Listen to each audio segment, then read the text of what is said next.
You had a temper like my jealousy, two hearts are greedy. How could you leave me when I needed to possess you? I hated you, I loved you too. I had dreams in the night. You told me I was going to lose the fight. Leave behind, wandering nights. It's clear, it's me, you got me, you got me home. I'm so cold, I need your window. It's clear, it's me, you got me, you got me home. I'm so cold, I need your window. Oh, it gets dark, it gets lonely on the other side from you. I find a lot to find a lot falls through without you. I'm coming back, Lord, through Heathcliff, my one dream, my only master. Too long I run in the night. I'm coming back to his side, but it's right. I'm coming home to wandering heights. It's clear, it's me, got me, got home. I'm so cold, I need your window. It's clear, it's me, got me, got home. I'm so cold, I need your window. Oh, let me have it, let me cry out your soul. Yeah, oh, let me honest, let me cry out your soul. Yeah, you know it's me. Oh no,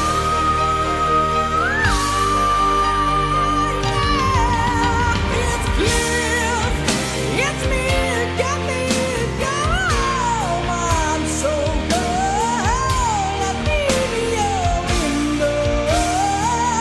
It's clear, it's me, got me, got home. I'm so cold, I need your window. It's clear, it's me, got me, got home. I'm so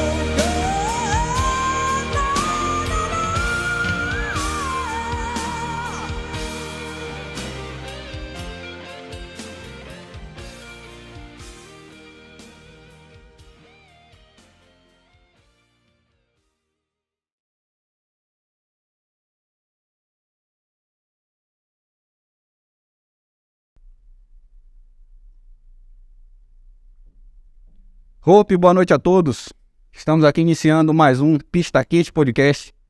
Hoje recebendo meu amigo, meu irmão Saulo Peixoto, perito criminal pelo Departamento de Polícia Técnica da Bahia. E seja bem-vindo, meu amigo. Muito grato, meu irmão. É uma honra estar aqui com você, participando desse projeto que já nasceu com sucesso. Então, meus irmãos, prepara! Aos à frente, fogo à vontade. Pista Quente Podcast.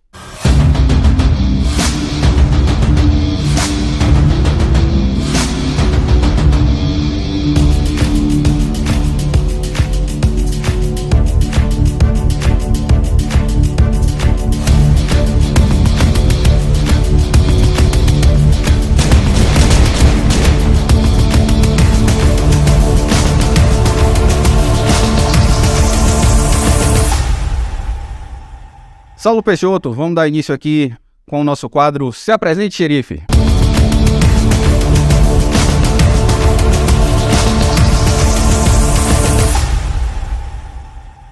Saulo Corrêa Peixoto. Tem quantos anos, Saulo? Eu tenho 44 anos, fazendo 45 agora em julho. É perito pelo Departamento de Polícia Técnica. Fala um pouco como é teu trabalho como perito. Sou perito criminal pelo Departamento de Polícia Técnica da Bahia, né? Há 16 anos Então, sou da turma de 2007. E a gente atua aqui, sempre atuei na CRPT, que significa Coordenadoria Regional de Polícia Técnica de Jequié. Sempre atuei aqui em Jequié e a gente atende aqui a 24 municípios mais sede, né? Então, é uma área de atuação de todas essas delegacias dessa área são atendidas pela equipe plantonista. Então, aqui a gente costuma falar que o perito de interior ele é clínico geral. Então, na capital existem especialidades de coordenações da perícia, né? Então, você tem o setor de balística, tem o setor os laboratórios, né, de química, toxicologia, bromatologia, genética, tem os setores de local de externas, engenharia, acidente de veículo, crime contra a vida, diversos, né? Aqui é para citar alguns exemplos, mas no interior não tem isso. No interior, o perito ele é o perito plantonista. E o perito plantonista ele faz tudo que aparecer no dia. A gente começa o dia fazendo uma perícia de laboratório, uma constatação de droga, uma pesquisa de espermatozoide em vestes de uma vítima e daqui a pouco a gente está em um local de explosão, na sequência um local de crime contra a vida, acidente de veículo e à noite já está sujeito a estar em outra situação completamente diferente. Então não tem rotina. A gente chama de perito clínico geral, né? Perito de interior. E as demandas que a gente traz desses locais, manda para as coordenações e recebe esses exames. Então é um trabalho muito peculiar, não tem rotina, dinâmico, a gente está sempre em campo, é muito, para quem gosta, é um trabalho bem diferente, interdisciplinar. Saulo, qual é a principal missão da perícia? A principal missão da perícia é determinar a verdade dos fatos através da prova material. Então a ciência ela busca a compreensão e o conhecimento da realidade através da investigação metodológica, né, científica, buscando, objetivando aí determinar a verdade real, né? Então o perito ele tem que, através da pesquisa científica, através da metodologia científica, chegar a essa verdade, mas não basta. É preciso, além de chegar, comprovar essa verdade, traçar uma identidade entre os vestígios deixados no corpo de delito pela perpetração do crime com o local. Então tem que fazer essa identidade, traçar essa correlação, provando essa verdade através da aplicação técnica e científica dos instrumentos metodológicos que se tem das ciências criminais. Show de bola. Além disso aí, você é professor universitário pela UESB, não é isso? Isso. Fala um pouco aí como é que é o seu trabalho como professor lá. A criminalística ela está completamente relacionada à área acadêmica, né? Então nós trabalhamos com ciência aplicada à resolução de crimes, né? A investigação criminal. Já tem um tempo, desde 2008, que eu venho atuando na área acadêmica e fui professor substituto da UESB nesse período. Em 2013 eu entrei como professor pelo concurso, né? Professor assistente no curso de Sistema de Informação. Então eu trabalho na UESB também, então eu tenho esses dois vínculos como professor e como perito criminal. Busco estar sempre conciliando esse trabalho de pesquisa com o trabalho da criminalística. Então são correlatos, são trabalhos que se complementam. Tem quanto tempo de polícia? 16 anos. Massa. Daqui a pouco a gente vai falar um pouco mais, mas você também fez um curso de especialização pela Polícia Federal, não é isso? 2. Quais foram esses cursos? Primeiro curso foi o curso de mestrado, né? Dentro dessa carreira acadêmica, eu venho fazendo algumas especializações por conta própria e surgiu em 2009 para 2010, surgiu um edital para um mestrado acadêmico de gestão pública com ênfase em criminalística. Foi um mestrado pela Escola Brasileira de Administração Pública da Fundação Getúlio Vargas, a melhor escola de administração pública do Brasil, a primeira e a melhor. A sede é no Rio de Janeiro, mas esse mestrado, as aulas foram em Brasília. Quem curtiu? Então, foi um ano em Brasília, os créditos, e a pesquisa foi um ano no Rio de Janeiro. Esse mestrado foi todo custeado pelo Ministério da Justiça, através da Senasp, né, Secretaria Nacional de Segurança Pública. O modelo da Senasp, eles sempre disponibilizam esses cursos mais caros, né? Eles disponibilizam 30 vagas. 20 vagas eram para os peritos criminais federais e 10 vagas para os criminais estaduais do Brasil todo. E aí você submete, né? Análise de currículo, entrevista, projeto, prova de títulos, inglês, proficiência. E aí eu submeti, entrei nessas 10 vagas. Então fiz esse mestrado, tive a oportunidade aí de conviver por esses 2 anos com pessoas admiráveis a nível profissional, né? Pessoas que eu estudo a produção, pessoas que eu leio as suas obras, então foram meus colegas. Estudava, se tornou... Meus colegas de sala, pessoal da alta gestão do Instituto Nacional de Criminalística, então foi um network muito bom. Isso foi até, eu defendi minha dissertação em 2012. E isso, além de me abrir assim, os horizontes profissionais, também me deu a base para essa área acadêmica também. Foi que eu pude fazer o concurso depois desse título de mestre. Outras especializações por conta própria, mas aí depois veio agora já em 2019, de 2019 a 2021, surgiu um curso que eu sempre quis fazer. Que a gente sai, após o curso de formação da polícia, a gente sai especialista em criminalística, né? Tem o título de especialista, pela carga horária do curso, são 600 horas. Então essa era a minha especialização profissional na área de criminalística e também eu fui fazendo outros cursos, congressos, minicursos, cursos técnicos por conta própria, mas nunca tinha feito um curso de local de crime. E a Senasp lançou um curso de local de crime, também de pós-graduação, em Brasília, na Academia Nacional de Polícia. Então foi um curso totalmente prático.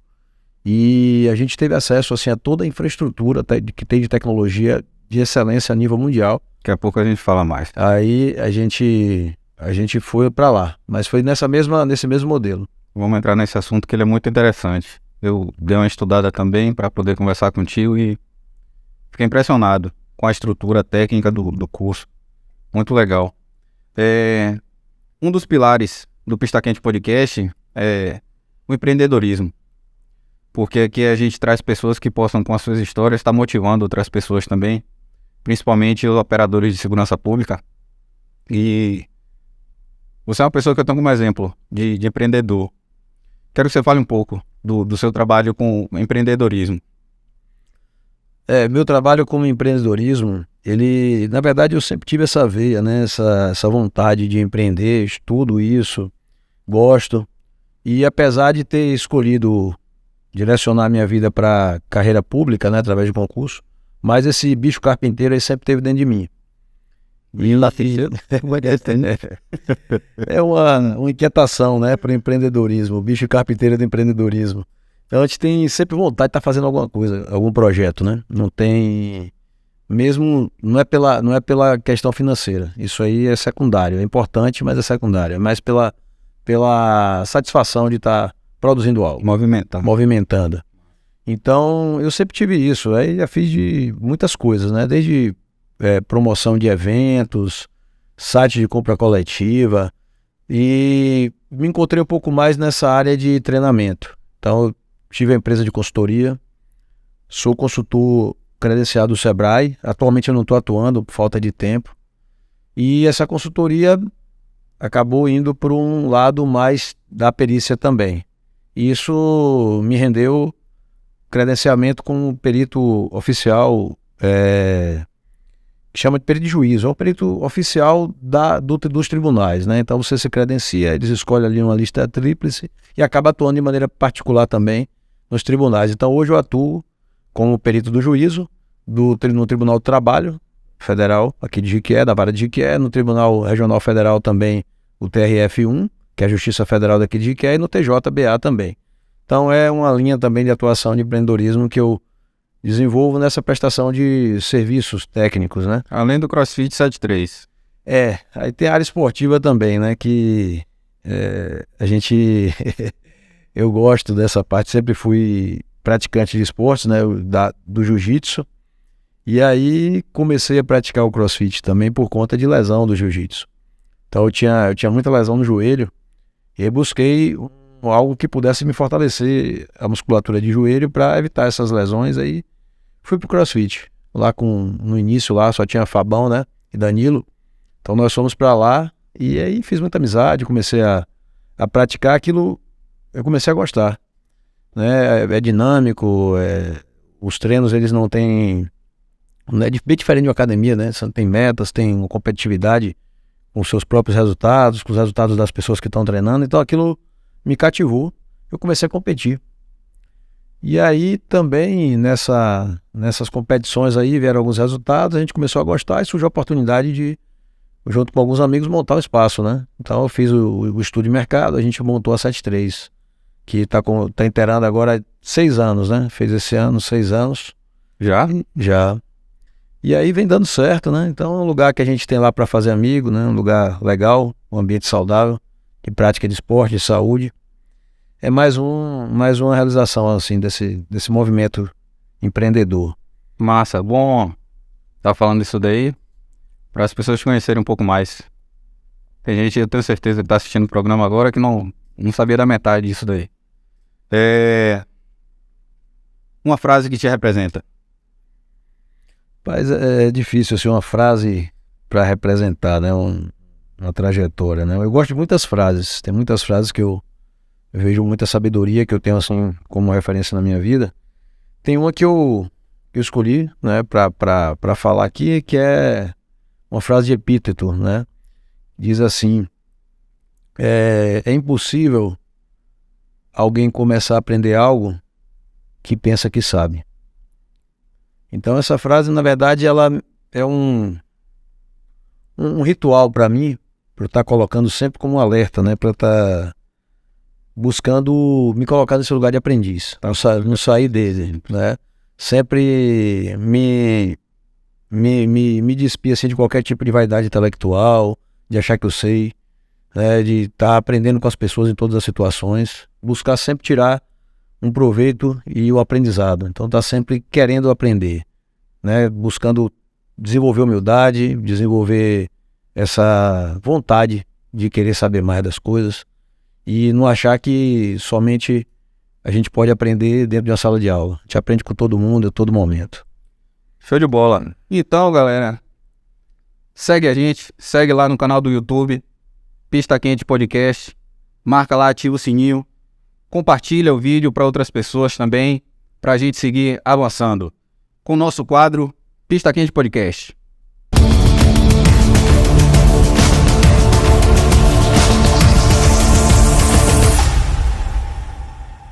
Hoje nossa conversa está sendo regada por um café especial, Café Colmeia da edição Melaço. É uma seleção do Fruto Mineiro. É um café Catuai amarelo. Ele plantado em 1.200 metros de altitude, ele tem 87,6 pontos. E é um café da Serra da Mantiqueira de Minas. Então, café bom. Esse café, eu gostei dele, adocicado. Põe açúcar no café, cara? Não, senhor. Eu também não. Café especial não precisa de açúcar. Então, vamos seguir aqui com o nosso café. Saulo, que é conhecido também de Saulo Topeira. Por que Saulo Topeira? Rapaz, você não tem vergonha, né? Isso é pra vocês verem o que é que ele faz aqui com os convidados, viu? Fique esperto quando receberem o convite. Rapaz, essa história aí, só o Topeira, né? Isso foi da 5ª série, bicho. Eu tinha uns colegas, graças a Deus, eu sempre tive colegas que muito resenhista, né? Isso faz bem para desenvolver, assim, a nossa resiliência mental. A psicofadiga. Então, desde a 5ª série, a turma não perdoava. Aí a gente estava numa aula, rapaz, aula de biologia do saudoso Jorge Duque, professor Jorge Duque. E aí naquela época não tinha, né? Não tinha slide, né? Não tinha esses recursos didáticos. E a aula era abrindo o livro e no quadro mesmo, né? E aí ele mandou abrir o livro, estava dando aula sobre mamíferos, abriu um livro, aí tinha uma topeira. E eu tinha um dente um pouco, tanto quanto grande e afastado na frente. E aí, quando abriu o livro, aí tinha um sacana de um amigo meu, um colega de escola, falou: é Saulo aqui. Rapaz, aquilo foi uma gozação. Hoje em dia eu teria processado por bullying, né? Como você tá fazendo agora aí. Saindo daqui eu vou direto para advogado. Mas Naquela época não tinha isso, então a gente não tinha esse recurso, tinha que aguentar mesmo. Então ficou salto topeira, salto topeira. E aí todo mundo achava que aquilo era um rato, um roedor, mas não, o topeiro é um mamífero. Ali eu descobri e ficou o apelido até hoje. E aí consertei o dente, mas não teve jeito, o apelido acompanha. Mas Saulo Topeira. Saulo, como foi a tua decisão para fazer o concurso para perito, para entrar na polícia? rapaz, foi um processo. Eu nunca tive assim uma profissão vocacionada, né? Como muitas pessoas têm, quero ser médico, quero ser enfermeiro, quero ser advogado, eu nunca tive. Então eu concluí o terceiro ano sem saber o que é que eu queria. Tinha algumas coisas que eu tinha afinidade. Atividade física, que eu sempre pratiquei esporte. Eu pensava em educação física, e aí comecei a me interessar pela tecnologia. E aí surgiu na época esse movimento de processamento de dados, não tinha internet ainda nessa época, não tinha surgido ainda, nem popularizado. E então eu procurei estudar o que era isso e fiz ciência da computação. Então minha formação em ciência da computação É graduado em ciência. bacharel em ciência da computação, fui para Salvador, passei no vestibular, fui para lá. E eu sempre tive a vontade de ser policial, mas eu não tinha vontade de ser policial militar ostensivo. Eu tinha vontade de trabalhar na parte de investigação, inteligência. Sempre tive essa vontade comigo, guardado ali, mas ainda não conhecia muito os concursos, não sabia como é que era. Eu via o trabalho de atuação da Polícia Federal nos noticiários, gostava da parte de investigação. Me tinha mais afinidade pela Polícia Judiciária. Na graduação, já perto de formar, teve uma palestra lá uma vez de um perito criminal federal.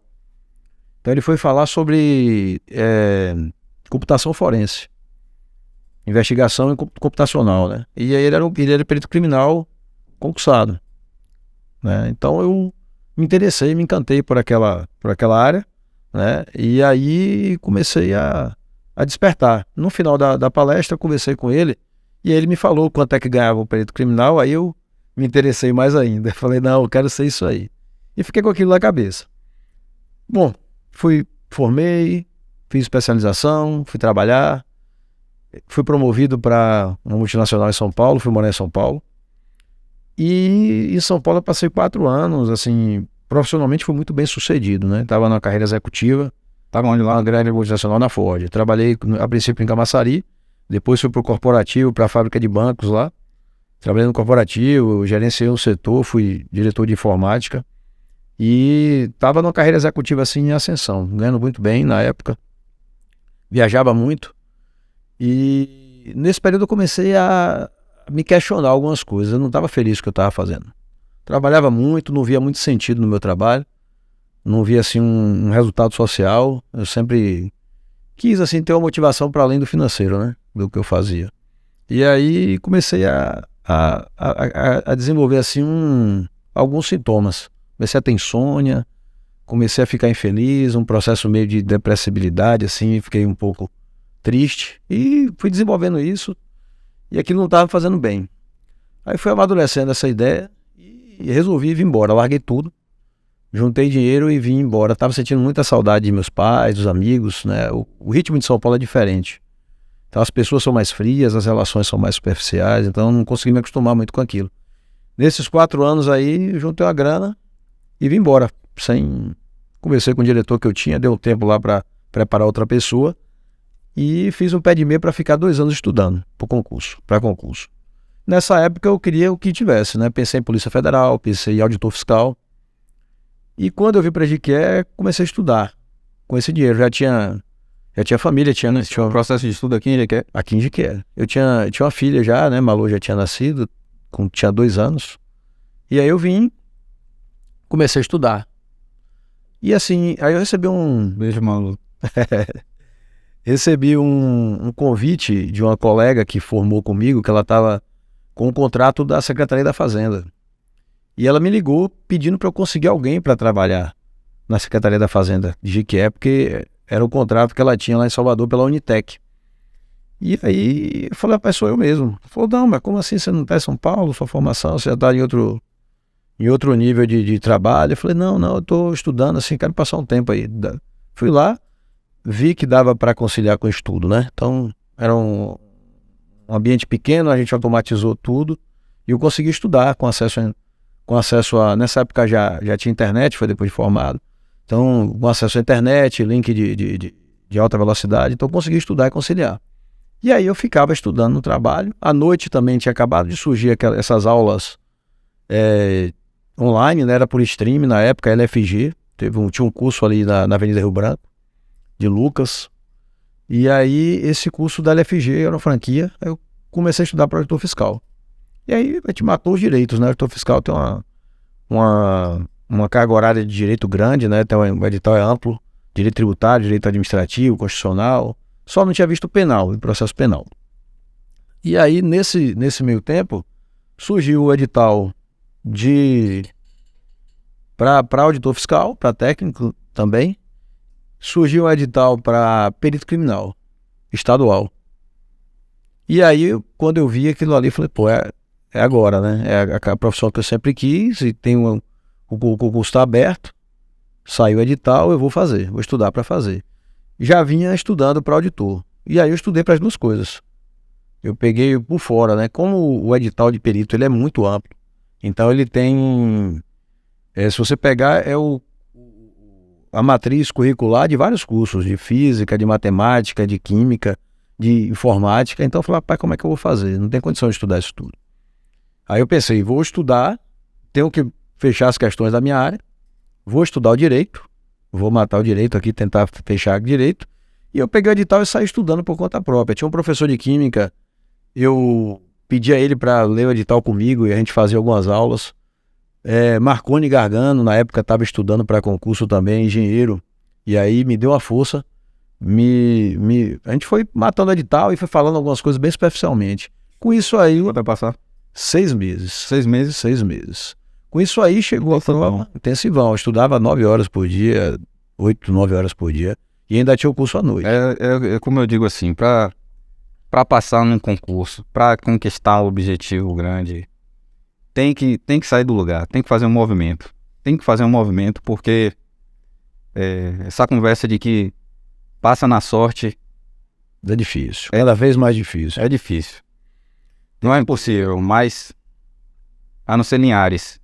Vai Tenente Linhares, ele tem a sorte do lado dele. Ele é diferentão.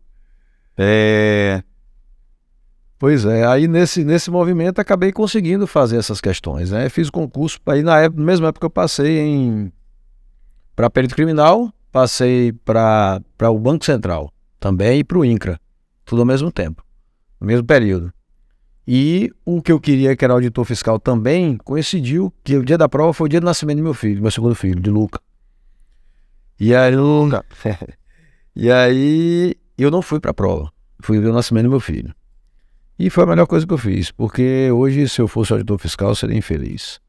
Aí eu fiquei entre o perito criminal e entre a Receita Federal, que os salários eram parecidos, mas a minha vaga que eu passei em primeiro lugar aqui para Jequié. E para trabalhar no Banco Central, né, eu teria que ir como analista do Banco Central, que foi o que eu passei, eu teria que ir para Salvador. Aí eu preferi ficar aqui, graças a Deus. E aí, foi dessa forma. Show de bola. Mais uma história aqui pra gente se espelhar.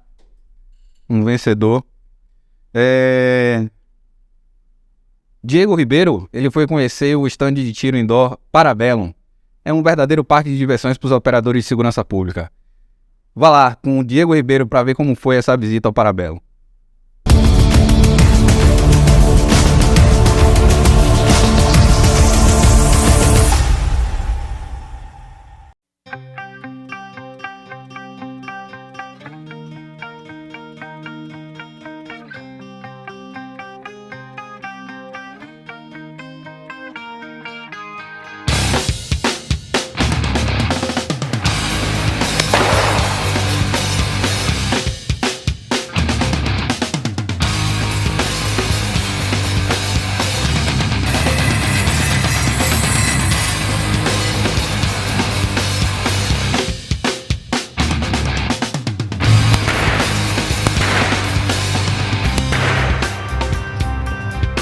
Fala, xerife! Hoje a gente está aqui no CTT Parabellum, localizado na cidade de Jequié, um espaço impressionante para a prática do tiro desportivo. Vem com a gente que eu vou mostrar para vocês um pouco do que é esse espaço aqui. Vem.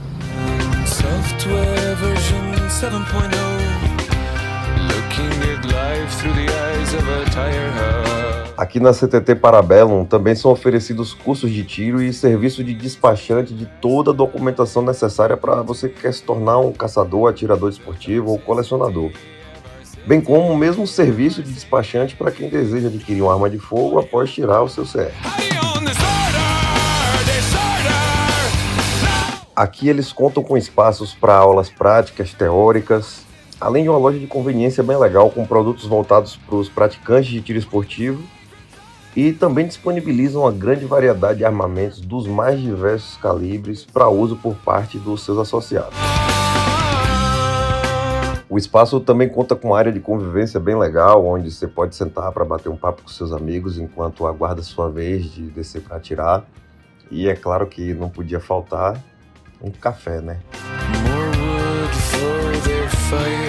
Aqui na área destinada já para a prática do tiro, de fato, tem uma observação muito importante aqui para a cidade de Jequié, né? A área é completamente climatizada e, além disso, o clube tem a capacidade para até 9 atiradores simultâneos em baias individuais, com suportes de alvos automatizados que chegam até 27 metros de distância da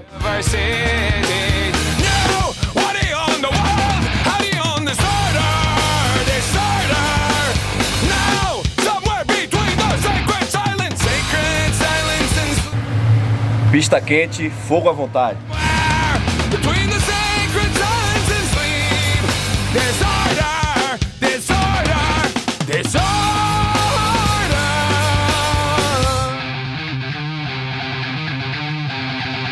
E a gente também não poderia deixar de agradecer a Rubens Dátila, nosso amigo, a Laís, sua esposa, que são responsáveis pelo CTT Parabellum, por ter aberto as portas desse espaço para que a gente pudesse mostrar para vocês um pouco mais do que é esse local, que é o maior stand indoor de Jequié e região. Então, se depois de tudo que a gente mostrou aqui, você ainda tem alguma curiosidade, ainda quer conhecer um pouco mais dos serviços oferecidos, quer conhecer o CTT, segue eles aqui nesse Instagram, manda uma mensagem que eu tenho certeza que eles vão te atender da melhor forma possível. E esse foi o CTT Parabellum, que é a parte indoor do Clube de Tiro Jequiéense, que conta também com uma área enorme para a prática de tiro outdoor. Mas isso é assunto para um outro vídeo. Obrigado a todos, venham conhecer o CTT Parabellum. Um abraço. E aí, o que acharam desse stand indoor? Bacana, né? Tá aqui, ó. Segue eles, vai lá, conversa com o Rubens Dátila para poder fazer uma visita, fazer o curso também, iniciação ao tiro, tudo lá na Parabellum, beleza? Vamos dar seguimento aqui. Saulo, como é que faz para conciliar a docência com a perícia? Então, são áreas complementares, né? Como eu te falei. Então, não tem como você estar trabalhando com a ciência aplicada sem estar se atualizando, sem estar pesquisando, sem estar buscando conhecimento novo a todo momento. Então, assim, tecnicamente, cientificamente, é necessário que se tenha essa parceria entre a criminalística, entre as ciências forenses e a universidade, né? Para estar fazendo pesquisa, para estar se atualizando, para estar buscando novas formas de fazer, né? Então, é um movimento contínuo de conhecimento. Em relação a tempo, é planejamento mesmo e disciplina, né? Porque é uma carga horária alta, né, que a gente tem que dar conta. Lá na pesquisa, na docência, na extensão, no ensino. E também no campo, né? No plantão, laudo, resultados, análise de exame, investigação. Planejamento e disciplina em relação ao controle de tempo. Mas em relação ao conhecimento, eu vejo como algo indissociável. Show de bola. Jiu-jitsu, tem quanto tempo de faixa preta? Mas eu tenho 10 anos de faixa preta, vai entrar 11 agora. E já tenho aí desde 2004, né? Vão quase 20 anos de prática de jiu-jitsu. Já competiu? Já competi bastante, até a faixa roxa, início da marrom, eu competia muito. Azul e roxa foi as que eu mais competi. Se foi assim que o jiu-jitsu mais mudou em tua vida? Mas eu vejo a arte marcial, né? Os esportes em geral, mas em especial a arte marcial, como uma filosofia de vida. É um estilo de vida. Você também é faixa preta de karatê, você sabe do que eu estou falando. Então é uma prática de virtudes ali, um exercício de desenvolvimento de uma série de competências e habilidades que vai para além da prática esportiva, né? Então eu vejo ali mudou em quê? Em tudo. Então a prática me ensinou a ter disciplina. Disciplina essa que eu trouxe, por exemplo, para o estudo, né? Do concurso, para atingir objetivos. Então essa disciplina vem dessa prática. Então aquele exercício diário ali, você expande isso para a vida, né? Honra, respeito, noção de obediência, hierarquia, perseverança, um lugar de prática de humildade, que a gente chega lá, muita gente chega se achando, chega lá ver que não é bem assim, que tem que ralar e ralar muito. Lugar onde a gente aprende que o esforço vale mais do que muitas vezes o talento. Lugar de fazer amigos, de fraternidade, de respeitar os outros, de vibrar com a vitória dos outros. Então, isso tudo são aprendizados que eu tiro da arte marcial. E um lugar também de prática de saúde. Eu acho que isso é indispensável cada vez mais. Saúde física e saúde mental também. De autoestima também, né? A pessoa saber que ela pode se garantir ali em determinada situação. Ela sabe que ela está segura com ela mesma. A arte marcial tem essa vantagem também da defesa pessoal.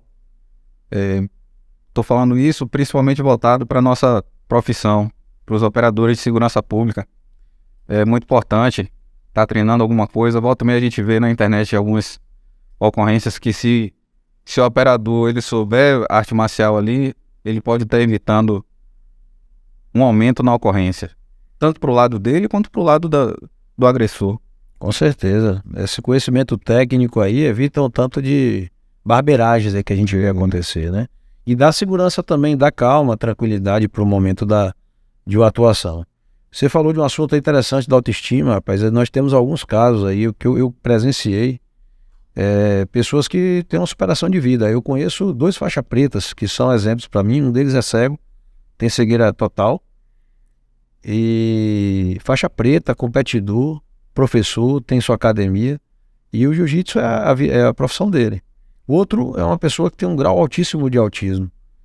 Competidor também, faixa preta, professor, que teve no jiu-jitsu uma forma de ter uma vida de sucesso. São pessoas que são exemplos para mim. Então isso para mim é mais uma coisa que o jiu-jitsu trouxe, né? Essa possibilidade de dar mais significado, dar mais autoestima na vida das pessoas. Eu entrei no karatê criança. Eu tinha de 5 para 6 anos. Meu pai me colocou no karatê porque eu tomei um murro na rua. Aí meu pai me colocou no karatê. Eu botei o kimono, botei a faixa e fui pra rua. Aí cheguei pra um menino que tinha me dado um murro e falei, eu entrei no karatê. Ele veio e me deu outro murro. Aí eu voltei pra casa chorando, meu pai corretado. Mas continuou no karatê. Continuei no karatê. O faixa preta é o faixa branca que não desistiu. Exatamente. Sensei Beto Revetra, abraço. Ele fala isso daí. E é isso aí mesmo. O faixa preta é uma faixa branca que não desistiu. Outra coisa que a arte marcial também ensina, né? Vencer a adversidade. Às vezes, numa luta, tá perdendo, tá tomando amasso, tá apanhando, mas consegue virar, consegue superar. E às vezes não consegue também, consegue absorver bem a derrota. É outra coisa boa também da arte marcial. A gente aprende mais com a derrota, né? Do que a vitória. Seu filho também seguindo os passos, né? Também treina. Sim. Ele treina jiu-jitsu e treina também muay thai, boxe. Ele gosta da arte marcial também. Tá agora tentando aí, tá com o sonho de tentar o CFO, né? Ele tá nessa batalha aí também. Se preparando aí, fazendo o 3º ano para se preparar pro CFO. Massa. Eu vou conversar com ele e trocar uma ideia para ver se se anima mais. Meu irmão, de que maneira a sua família lhe serve como mola propulsora, como um recarregador de baterias? Porque é outra coisa que você também é um exemplo para mim. Enquanto base familiar, sempre foi. E de que maneira a sua família lhe serve de base? Ah, velho, fundamental. Fundamental. Família, pra mim, é um alicerce, né? É uma fortaleza. Então, é por eles, né? Por eles que a gente levanta de manhã cedo. É com eles, é para eles. A gente tem essa motivação de estar sendo melhor a cada dia, de fazer o certo, né? Quando a gente pensa em desistir, ou quando pensa em alguma coisa que não tá legal, atravessa alguma tempestade, né? Tá de frente para alguma situação de abismo, a gente lembra deles e é esse sentido na vida que faz a gente acordar e tomar o rumo certo e se equilibrar novamente, né? Encontrar aí um direcionamento, é tudo. E minha família nuclear, e eu estendo também isso à minha família como um todo, minhas tias, meus primos, meus amigos que são irmãos, você é um deles, que também faz parte dessa extensão familiar. Isso aí é a riqueza que a gente tem, a verdadeira fortuna que a gente tem nessa vida, né? Que sem isso aí não tem dinheiro nenhum compra, né? Não tem como a gente ser feliz, não tem como a gente ser bem-sucedido. É isso aí. Eu também sou nessa pegada aí, gosto de quem gosta de família. Me sinto bem quando eu tô perto de gente assim. Você que tá assistindo o Pista Quente Podcast, marca a gente, tira foto aí assistindo a tela, tira foto com a tela no fundo, marca a gente que a gente vai repostar, beleza? Dá essa força aí pro Pista Quente Podcast. Você que quer ser um operador de segurança pública, você que quer estudar para concurso, seja ele qual for, o Sigma Cursos Preparatórios tá com cursos abertos para poder lhe preparar para ser um vencedor, beleza? Então segue aí agora com o Bizu de Prova.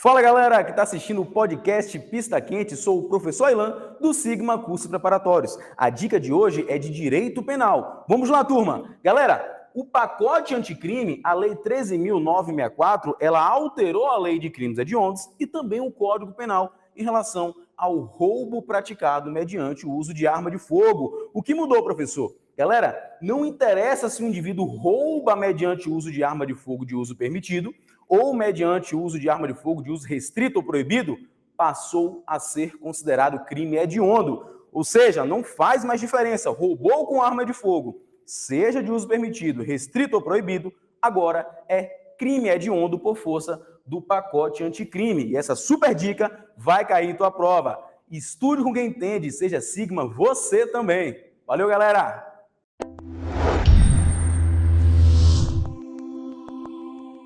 De volta com o Pista Quente Podcast. Saulo, aqui no Pista Quente Podcast a gente tem um quadro no Burnout, que o convidado traz um objeto para poder mostrar e falar, contar um pouco dessa história, da importância desse objeto. Então, no Burnout.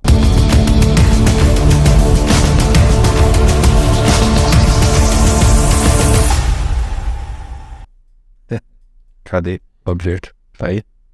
Rapaz, você sabe o que é isso aqui? Isso aqui é o Vic Vaporub. Vou contar a história, né? Você pediu para trazer um objeto que tivesse uma história, né?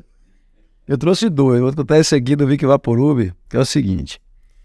Isso aqui eu tinha pouco tempo de perícia e na perícia a gente tem alguns equipamentos de EPI, né? Dentre eles tem uma máscara que é de carbono ativado, que é para odores. Para não sentir os odores, o putrefata o corpo depois de 24 horas, começa a estar a partir das 13 horas, mais especial, a partir de 24 horas, começa a liberação de gases e tem um odor, um cheiro muito ruim, muito forte. Ambiente fechado, isso potencializa. Então a gente costuma usar essa máscara. Nesse período eu já estava acostumado, já tinha um pouco mais de um ano e já estava acostumado, então acabava que a gente não usava mais a máscara, né? E estava num local fechado, uma certa feita, no Alto do Bela Vista ali, teve um homicídio na mercearia. Aí o local estava fechado, isolado pela própria estrutura do imóvel, né? A PM fechou e ficou lá fazendo a preservação do local e nós chegamos. Então nesse dia estava nosso querido auxiliar Sérgio Defunto, Abraço, muito Arena. aquela figura que palpa toda a obra, né? 24/7. E ele estava com a gente, e Sérgio é aquele cara que EPI para ele não sabe nem o que é, né? Ele tá ali mexendo no defunto, atende celular e lancha e come, bebe água, não tá. É a prova de qualquer tipo de germe, vírus, bactéria. Então ele não tem, eu nunca vi Sérgio refugar nenhum tipo de cheiro. Aí nós entramos nesse local. Entramos no local, era uma mercearia, tinha de tudo. Essas mercearias que vende, essas vendinhas, né, que vende de pão a remédio. Então estávamos lá. E aí estava lá o cadáver de uma vítima de disparo de arma de fogo e estava só com um pé de sapato, de tênis. E o outro tênis estava longe. Meu amigo, quando eu vi Sérgio entrar, eu entrei também. Nós entramos junto, né? E Sérgio, quando eu vi Sérgio entrar e dar 2 refugadas, 2 gofadas, quando eu respirei, meu irmão, foi o pior cheiro que eu senti na vida. Era o chulé do cara. O cara tinha morrido, não tinha nem 2 horas. Não tinha nenhum tipo de odor do cadáver, né? Não era da putrefação do cadáver, era do chulé do rapaz.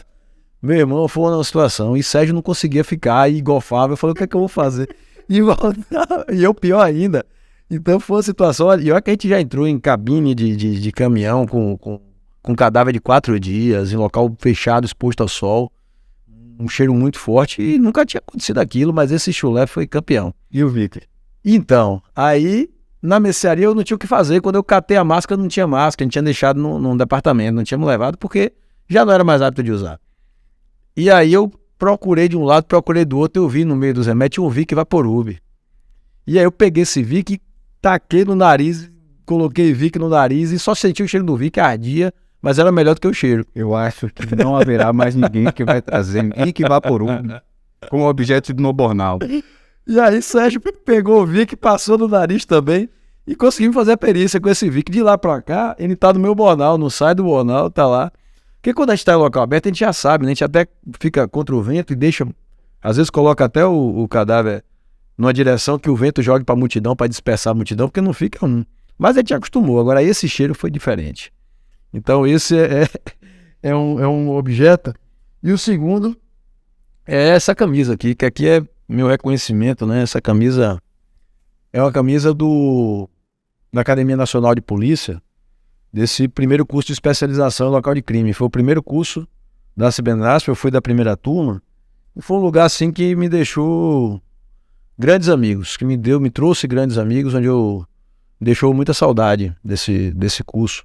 Foi um curso que eu fiz de grande experiência técnica, foi um divisor de águas na minha carreira profissional. Eu pude ter acesso realmente ao que é uma perícia de verdade, uma perícia que traz resultado para a investigação, ter acesso a equipamentos, infraestrutura, procedimentos e principalmente qualificação pessoal, capital humano de ponta.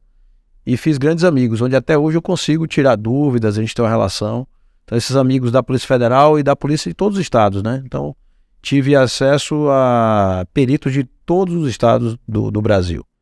E a gente estabeleceu uma amizade, que até hoje a gente tem encontros, tem estudos, a gente faz estudos técnicos, pessoas que me trouxeram grande conhecimento e até hoje me tiram dúvidas, né? Sempre que eu estou precisando, a gente tem essa troca de conhecimento. É isso. Mais uma vez o quadro no Bornal falando de amizade, do network, da amizade também, dividindo o cheiro do chulé. É isso aí. No Bornal.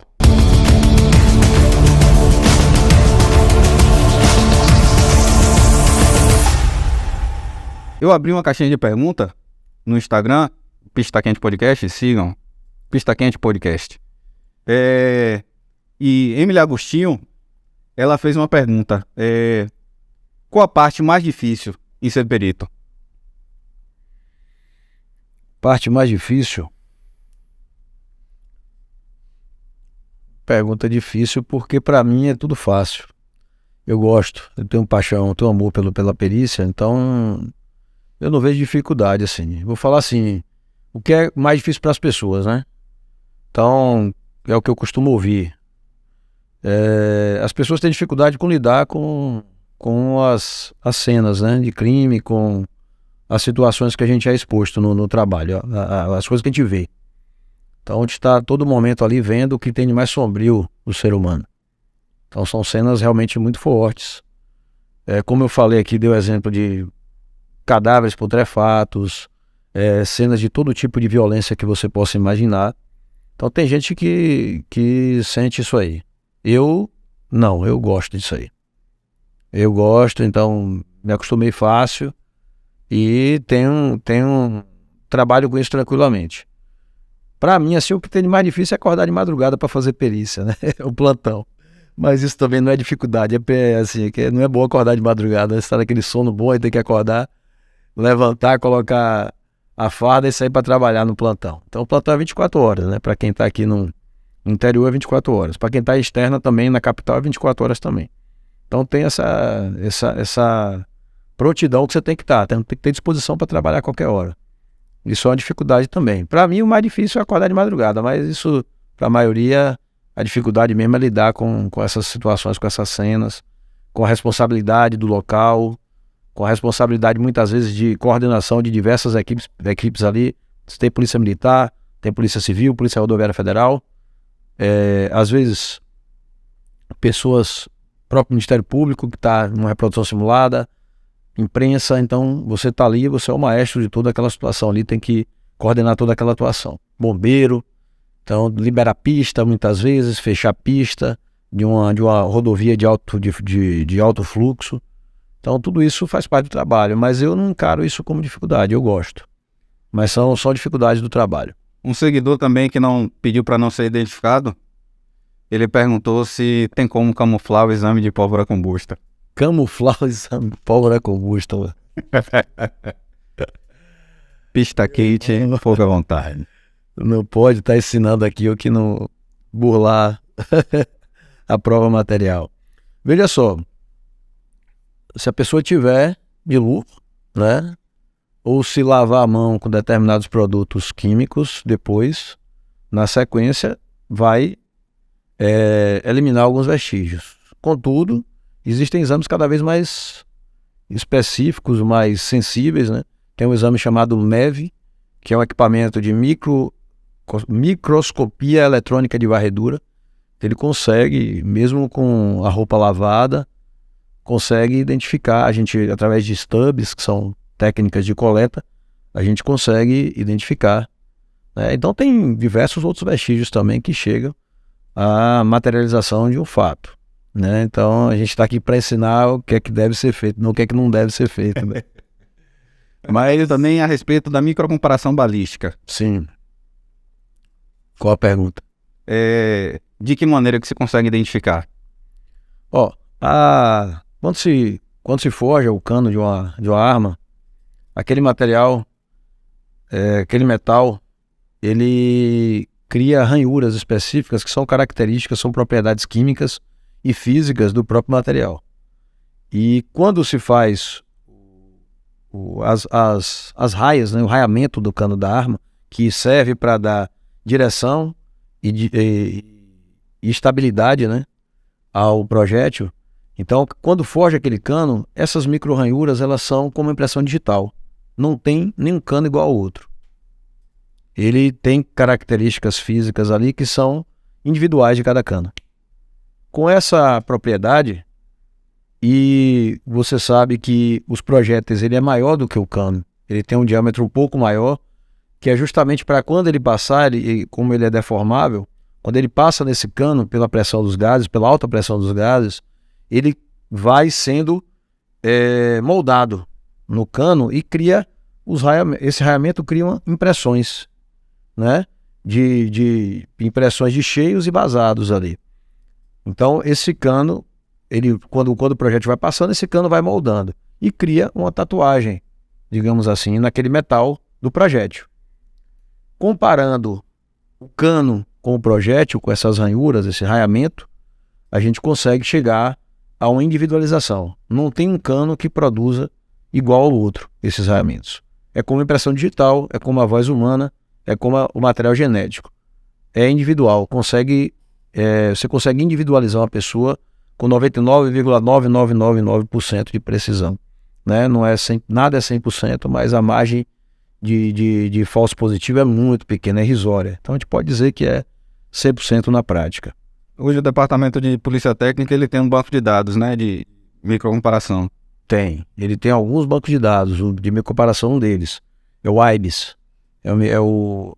Todo o projétil que ele é coletado em um local de crime, por exemplo, uma cena de homicídio dentro de um cadáver, ele vai para esse sistema, ele é guardado e é possível fazer uma microcomparação direto com a arma, né? Se a arma for apreendida, é o ideal que seja, é o que é mais eficiente, a microcomparação diretamente com a arma suspeita, mas também se pode colocar uma pesquisa no IBIS e verificar se aquela arma está vinculada a algum crime que já foi cometido que ainda não tem sido apurado. É o que a gente chama de hit, né? Ele dá um match ali e gera um hit, que é, ele traz uma semelhança daquele projétil, daquelas ranhuras, com os que tem na base de dados. Já conseguimos aí na Bahia diversos hits, alguns crimes algumas armas que já foram vinculadas a mais de 5 crimes. E quando se prende, ele não responde só por aquele que foi preso, ele responde pelos outros que também estão já arquivados nessa base de dados. Isso vale para genética, perfil genético também, que é o CULDIS. Isso vale para o perfil de impressão digital de criminosos. Essa base de dados de criminosos, né, que é o EIFES, ele é tudo sistemas computadorizados, são supercomputadores. De digitais, ele não tem a base de dados, como muita gente pensa que está lá, a base de dados de todas as pessoas que têm identidade. Não é assim, né? Não é assim. Não existe isso, não tem capacidade de processamento de dados para isso. Um trabalho primoroso dos papiloscopistas. Isso aqui da Bahia, mandar um abraço para Elson. Tem uma turma boa aí. Papiloscopista de ponta. Exato. Então, tem um trabalho de comparação, Gerlon. Então, tem um trabalho de levantamento, né, que a gente chama de levantamento de impressões, revelação ali nas superfícies, levantamento, coleta e depois de confronto. Esse confronto também pode ser feito diretamente com o suspeito. Se a gente tiver o nome do suspeito, se pesquisa, aí sim, na base de dados do Pedro Melo, que é a base de todas as pessoas que têm identidade, é feita essa comparação e pode se dar positivo ou negativo. Mas também pode ser feito no EIFES, que é uma base de dados das pessoas que têm ficha criminal, que têm processo transitado e julgado. Então, as pessoas que são fichadas vai para aquela base de dados e, encontrando a digital dele em uma cena de crime, se compara com essa base, podendo responder também por essa associação, por esse hit, esse match de crimes, né? Isso a gente faz também um trabalho nos presídios, de coleta e identificação em toda a população carcerária que tem já transitado e julgado. Faz ali, muitas vezes a gente encontra na penitenciária, por exemplo, aqui em Jiqué já aconteceu algumas vezes de encontrar pessoas que estão respondendo por um crime aqui e depois ver que é uma pessoa que tem outra identidade em outro local, que tem outro crime, que está foragido em outro estado. Então isso acontece também, através dessas bases. É uma tendência, né? Show de bola. Meus irmãos, o Pista Quente Podcast, ele está acontecendo hoje com o apoio do Pinsburger. Está dando esse apoio top. Por que eu estou falando isso? Porque todo apoiador colaborador, ele é um amigo. Então, o Pista Quente Podcast, ele está acontecendo com o apoio de pessoas que são amigas. Também com PH Miniaturas. Ele vai estar sorteando uma viatura da Polícia Civil no nosso Instagram. Então sigam que em breve a gente vai estar fazendo esse sorteio. Sigma Concursos, também nosso apoiador. Benito Coelho, Dr. Benito Coelho, ele também é operador de segurança pública. E ele também é um dos nossos apoiadores aqui do programa. Lulis Kids, também. Elis Moy, te amo. E Larissa Suzar. Também Matrix Studios, Matrix Produtora. Toda essa estrutura aqui, ela está disponível para os senhores também. Quem quiser gravar seu podcast, quem quiser gravar seu infoproduto, quem quiser gravar seu curso, só procurar Matrix Produtora no Instagram. Também Marcos Oliver, com 2 R's, no Instagram e no YouTube. Terça-feira, ele iniciou o podcast dele ao vivo, com a nutricionista Adriana. Então tá gravado, procura lá no YouTube, Marcos Oliver, com 2 R, para poder assistir também. Nascimento, artigos, também militares, todos os operadores de segurança pública, os caçadores, os pescadores, os ciclistas, lá tem promoção sempre, só chegar lá em Nascimento, trocar aquela ideia, comprar aquele produto top. Beleza? Saulo, deixa uma mensagem positiva pra gente do Pista Quente Podcast, pra todo mundo que tá assistindo nosso programa hoje. Bom, para os operadores de segurança pública, né, desejo que renove sempre aí nos seus corações, nas suas práticas, na sua mente, seu sentimento, aquela vontade inicial, né, de desenvolver a missão de quando a gente entra. A gente sabe que com o tempo, as dificuldades estruturais, a falta de apoio, alguns problemas que a gente costuma enfrentar no serviço público, desanima, né, dá aquela baixa na moral. Então, desejo que retomem sempre essa missão. E esses projetos que a gente está vendo aqui, com essa iniciativa do Pista Quente, congressos, cursos, capacitação, isso dá uma renovada na gente. Então, desejo sempre que vocês busquem esse conhecimento e que busquem sempre manter vivo na prática, no sentimento e na missão dos senhores essa vontade de fazer o melhor possível pelo serviço público e pela sociedade.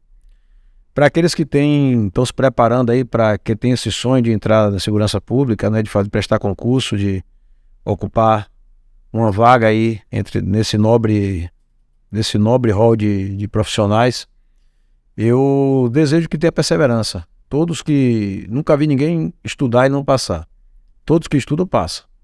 Só não passa aquele que para de estudar. Então, desejo que tenham perseverança, que tenham bom ânimo, que continue estudando, tenham disciplina e que permaneçam na fila, que enquanto está estudando, está na fila, que uma hora a sua vaga chega. E hoje tem muita possibilidade de preparação aí. Nós estamos aqui vendo o Sigma Concurso como mais um apoio aí técnico para facilitar essa jornada. Tenham um bom ânimo e boa sorte nessa missão que certamente vocês vão conseguir. Meu irmão, muito grato. Eu quero a participação. Para mim é uma honra estar lhe recebendo aqui. Você sabe da estima que eu tenho por você e por sua família. Conte comigo no que eu estiver podendo. Na próxima quinta nós vamos estar recebendo o operador de segurança pública e odontólogo Benito Coelho. Então vai ser uma conversa regada a um bom café e para tratar de saúde bucal, para tratar de operação de segurança pública do jeito que o Pista Quente Podcast sabe bem fazer. Então, meus irmãos, tamo junto, fora de forma, mas valeu, tamo junto. Car ma vie